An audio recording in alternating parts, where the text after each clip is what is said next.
Hi everyone, this is Arun from UPSC classes. और आज मैं आप लोगों से बात करने वाला हूँ एक नई इनोवेशन के बारे में, एक नए साइंस की जानकारी के बारे में जो कि बहुत ही महत्वपूर्ण है विज्ञान के विषय के क्षेत्र में, और साथ में ही होमोजेनेटिक सब्जेक्ट के विषय में बहुत ही ज़्यादा इम्पोर्टेंट है। इस जानकारी के क्वेश्चंस आपके गवर्नमेंट जॉब में, चाहे वो यूपीएससी हो, एसएससी हो, सीजीएल हो या अदर कंपटीशन के एग्ज़ाम कोई भी हो, उसमें जीके, जीएस या साइंस के फैक्टर में आ सकते हैं।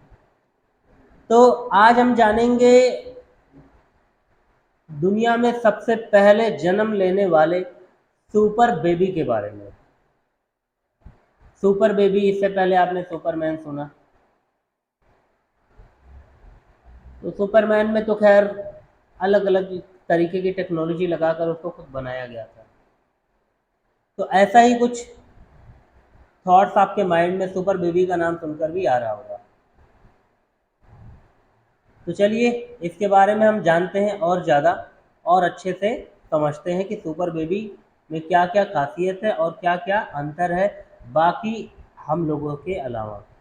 जो नए व्यूवर्स है वो उस चैनल को सब्सक्राइब कर लें अभी तक जिन्होंने सब्सक्राइब नहीं किया है, और पुराने व्यूवर्स जो है वीडियो को पूरा देखें और ज़्यादा से ज़्यादा लोगों में शेयर करें जिससे कि और भी लोगों को इसका बेनिफिट मिलता रहे। तो चलिए स्टार्ट करते हैं हम सुपर बेबी के बारे में जानने के लिए।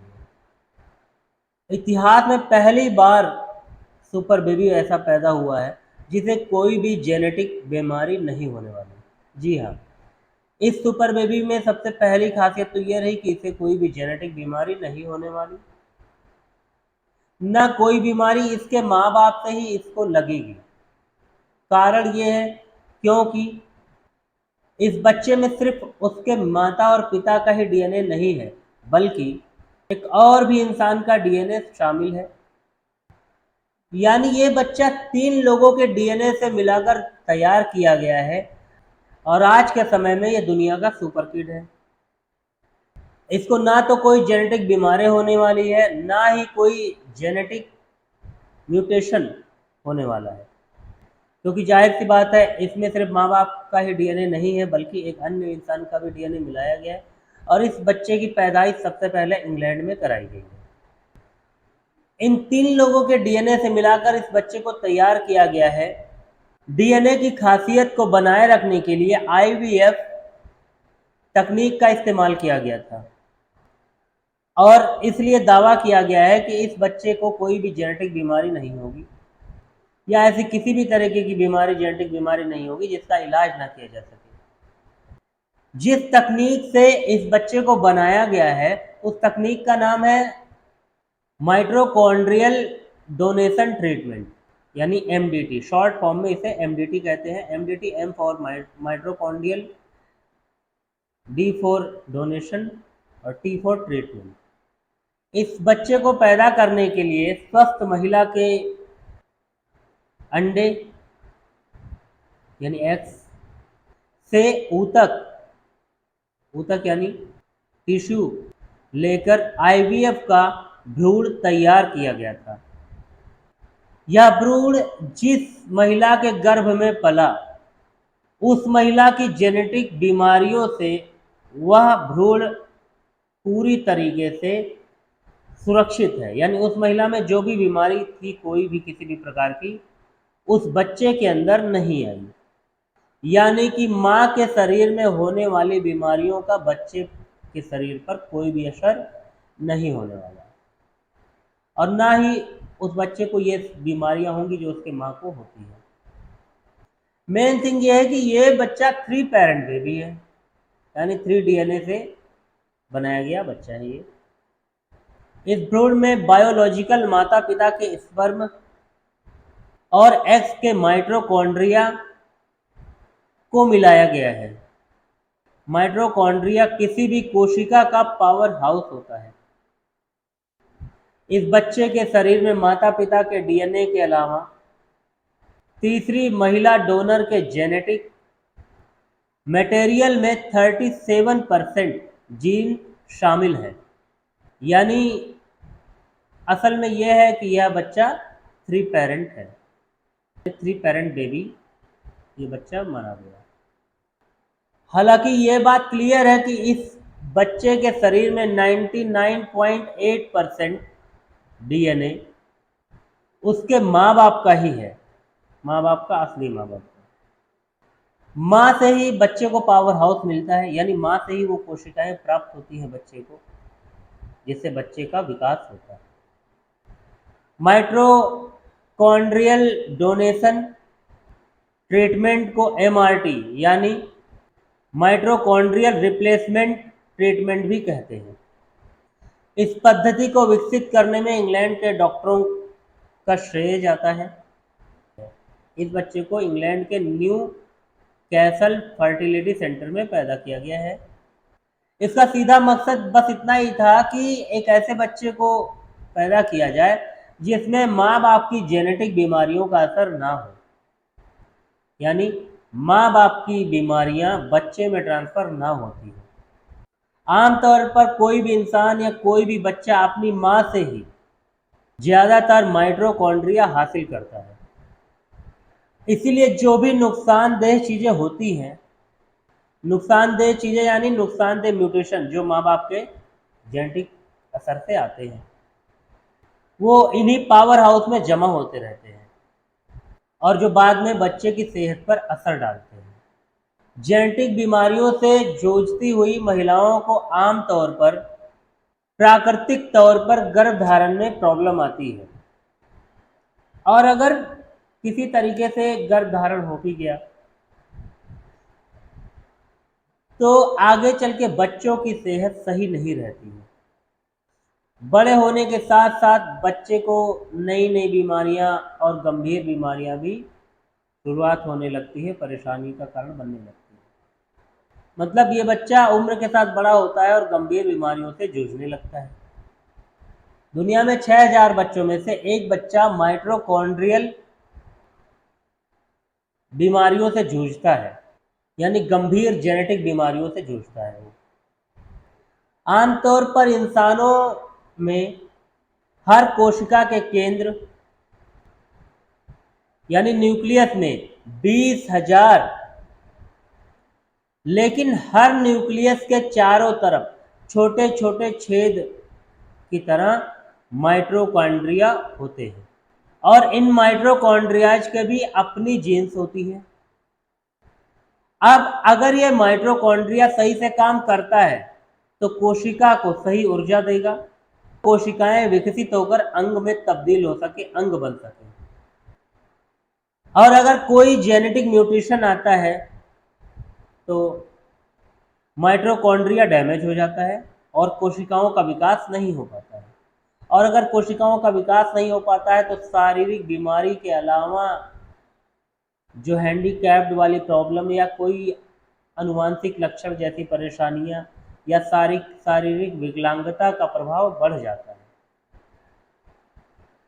जाहिर सी बात है, माइटोकॉन्ड्रिया ही कोशिकाओं को एनर्जी देता है, और माइटोकॉन्ड्रिया अगर म्यूटेशन नुकसानदेह करता है, माइटोकॉन्ड्रिया अगर म्यूटेशन के डैमेज की वजह से माइटोकॉन्ड्रिया का काम बंद हो गया तो कोशिकाओं में वो जान नहीं रहेगी, और कोशिकाओं में वो जान नहीं रहेगी तो उन कोशिकाओं का विकास नहीं होगा, और आगे उन बच्चों में जो अंग बनने हैं, भ्रूण का जो अंग बनता है या बच्चे का जो विकास होता है धीरे धीरे, इन सभी प्रोसेस में हर तरीके की परेशानियां आती है।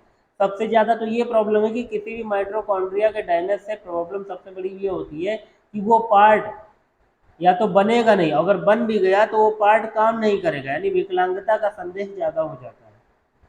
और माइटोकॉन्ड्रिया डैमेज होते ही धीरे धीरे वो सारी ऊर्जा खत्म करता है, कोशिका को देने नहीं देता, कोशिका को देने के लिए कुछ रहता है नहीं उसके पास। और इसका असर दिमाग, दिल, लीवर, आंत, किडनी, हर एक बॉडी हिस्से पर पड़ता है, और बच्चे पर विकास नहीं पड़ता, बच्चे का विकास नहीं होता, बच्चे का विकास रुक जाता है, या बच्चे का विकास होता भी है तो सही तरीके से नहीं हो पाता, अनुपात में एवरेज जो बच्चे का विकास होना चाहिए वैसा भी विकास नहीं हो पाता। अब हम जानेंगे कि ये बदलाव क्यों किया गया, ऐसे बच्चे को क्यों लाया गया या कब इनमें संशोधन हुए। एमडीटी तकनीक की शुरुआत के लिए इंग्लैंड के संसद ने 2015 के कानून में बदलाव किया था। और 2 साल बाद ही न्यू कैलस फर्टिलिटी हॉस्पिटैलिटी सेंटर पहला ऐसा सेंटर बना जिसमें इस तकनीक को लागू करने का लाइसेंस था। यानी न्यू कैलिस क्लिनिक को पहला लाइसेंस मिला एमडीटी तकनीक इस्तेमाल करने का। न्यू कैलिस fertility centre, new Kallis clinic. तो क्वेश्चन आ सकता है कि कौन से हॉस्पिटल को लाइसेंस दिया गया या किस हॉस्पिटल में सबसे पहला सुपर बेबी बॉर्न हुआ, या किस तकनीक से इस सुपर बेबी का जन्म किया गया, या किस देश में सबसे पहले सुपर बेबी आया, या कितने लोगों का डीएनए सुपर बेबी में है। ऐसे क्वेश्चन बनाए जा सकते हैं। और कब इस बेबी का जन्म हुआ। तो कृपया ध्यान से चीज़ों को देखें, समझें। अगर कोई डाउट हो, कन्फ्यूजन हो तो मुझे बताएं कमेंट करके, मैं दोबारा इसके लिए और बेहतर तरीके से समझाऊंगा आपको। जिन लोगों ने भी चैनल को सब्सक्राइब नहीं किया वो जरूर सब्सक्राइब करें, ताकि और भी आके अपडेशन मिलती रहे आपको और मेरा भी एप्रिसिएशन बढ़ता रहे। तो मैं ये बता रहा था कि सबसे पहला लाइसेंस एमडीटी का न्यू कैलिस फर्टिलिटी सेंटर को मिला। फिर उसने human fertilisation and embryology authority से अप्रूवल लेकर इस प्रयोग को आगे बढ़ाया और उसके बाद इस क्लिनिक ने सुपर बेबी किड को पैदा करने की प्रक्रिया को पूरी तरीके से सार्वजनिक कर दिया, जिसमें बताया गया कि कम से कम 5 से कम बच्चे इस तरह के पैदा किए गए हैं, लेकिन उनमें सुपर किड वाली क्षमता है। यानी super baby kid MDT technique से जो बच्चे पैदा किए गए उसमें 5, 4, 3, 2 इस तरीके से पैदा किए गए, मतलब लगभग 5 या 10 भी बनाए होंगे, बट ये आंकड़ा 5 या उससे कम का दिखाया गया है।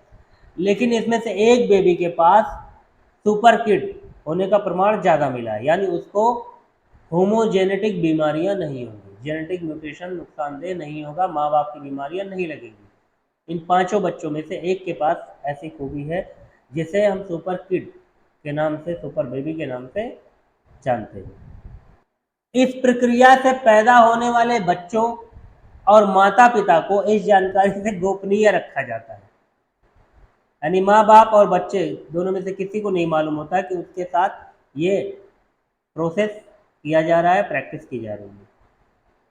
उनके बारे में किसी को भी जानकारी नहीं दी जाती। हालांकि एमडीटी से पैदा होने वाले बच्चों की प्रक्रिया में कोविड महामारी की वजह से झटका लगा था, यानी वो प्रोसेस रोक दिया गया था उस समय के लिए। अदरवाइज ये न्यूज आपको 2 ईयर पहले ही मिल जाती। अब जानेंगे हम एमडीटी प्रोसेस होता क्या है।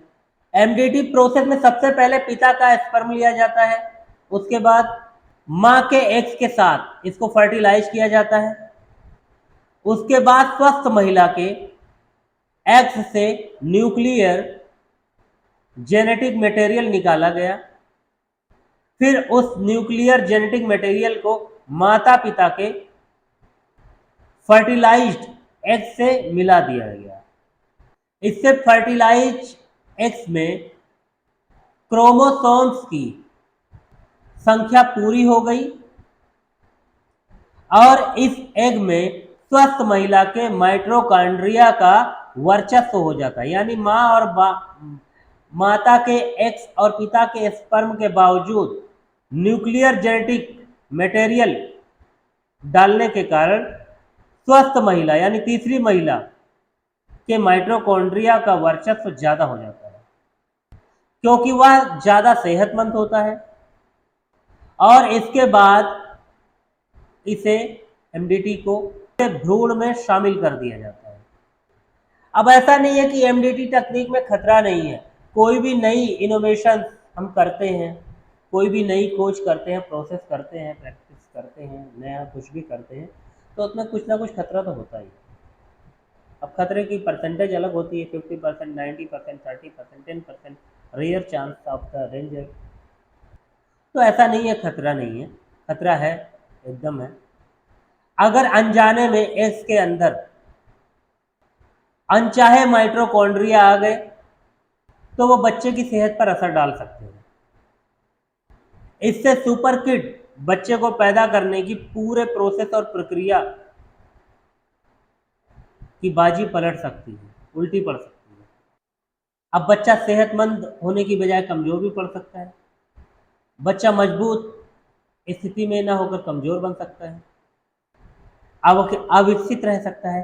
इसलिए इस प्रोसेस को फॉलो करने में डॉक्टर बहुत ध्यान से काम करते हैं और बहुत ज़्यादा ध्यान रखते हैं। तो आशा करता हूँ ये जानकारी आपको अच्छी लगी होगी। अगर कोई भी डाउट या कन्फ्यूजन हो तो प्लीज़ मुझे कमेंट करके बताएं, मैं ज़रूर आपका सलूशन निकालूंगा। मिलते हैं नई वीडियो में नई जानकारी नई अपडेशन के साथ। चैनल से जुड़े रहें और अपडेशन और चैनल से जुड़े रहें और अपडेशन और वीडियो के लिए मिलते हैं नेक्स्ट वीडियो में। जय हिंद, जय भारत।